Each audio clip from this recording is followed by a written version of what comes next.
multiculturalism. And another thing I would like to say is that even though I was involved in mostly Japanese Canadian organizations like JCCA or Immigrant Association, that is a kind of a process to get involved into wider society. For example, after I came here, only 3-4 years afterwards, I was bold enough to go to the public hearing on multiculturalism or environment protection and so on. That kind of opportunity may not have had if I kept on staying in Japan, because I was doing same thing all the time. But here I have to expand my contacts and activities with different things. And if people are asking unexpected things, like if a brief can be presented, I was trying to do that. So that is another multiculturalism aspect of my involvement. I can't really say certain definition of multiculturalism, but Canada has an environment to enhance multiculturalism. And I think from the minorities' point of view, you make sure that you can watch out so that our interest or aspiration are enhanced through the multiculturalism.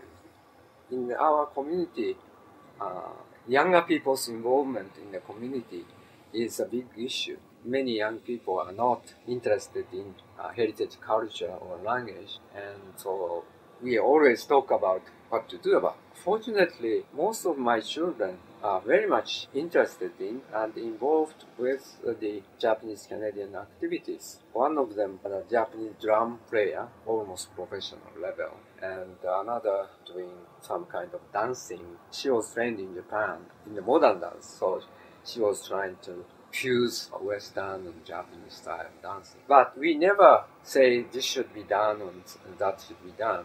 But I am very pleased that they are somehow relating to their cultural background. What I suggest would be that we can't really ask them to do certain things, but I think you have to show the model, what you do, and children usually understand what parents appreciate or not appreciate. We are already involved in many community activities relating to Japanese and Japanese Canadians.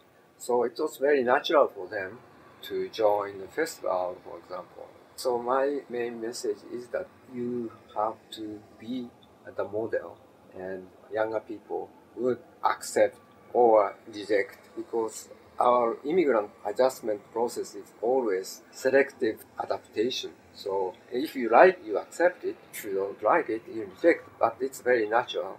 And as an adult or senior person, you could do what you feel that's worthwhile, and then younger generation will see what they want to do. I need to get used to be called elders or seniors. Even though physically I belong to that generation, I always felt that I can behave more person who is younger than seniors. So that is always some kind of uneasiness. But at the same time, I think I should accept my age and my limit of physical and mental activities. So it's a very difficult stage, but you can see that even some people in their 80s are very healthy and active. So I think if you pursue the healthy life, probably you can keep on several years more.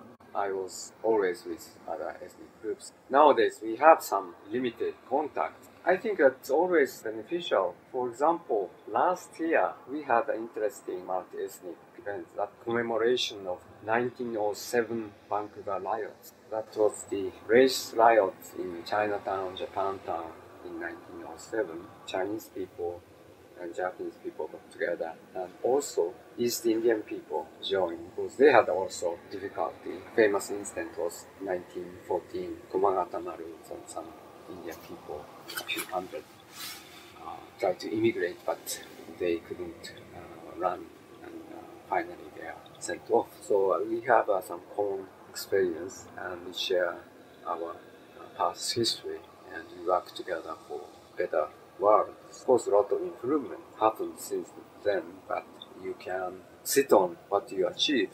You have to be watchful.